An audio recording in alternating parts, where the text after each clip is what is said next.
Everyone, welcome back to my channel. আজকে আমি গুগলি দিয়ে লাউ পোস্ত বানাবো, তো রেসিপিটা দেখতে থাকো।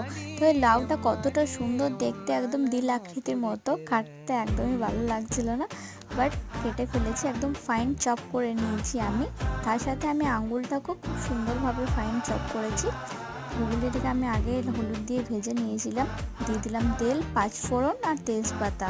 এবার পেঁয়াজগুলো দিয়ে লাল লাল করে ভেজে নেব। তারপরে দিয়ে দিচ্ছি গুগলি, হলুদ আর লবণ দিয়ে দিলাম। একটু ভেজে নিলাম। তারপর লাউগুলো আমি দিয়ে দিচ্ছি। মিক্স করে মুসুরের ডাল দিয়ে তাকে একটু সেদ্ধ করতে দিয়ে দিলাম। এবার পোস্তটাকে পেস্ট করে নেবো কাঁচা লঙ্কা পেঁয়াজ দিয়ে। সেদ্ধ হয়ে গিয়েছে, আমি পোস্তটা দিয়ে দিলাম। একটু নাড়াচাড়া করে নিলেই তৈরি আমার গুগলি পোস্ত। এবার বাবাকে আমি খাবারটা দিয়ে দিচ্ছি। সাথে ছিল চিকেন, পনির পোস্ত আর সয়াবিনের সবজি, ডাল ছিল,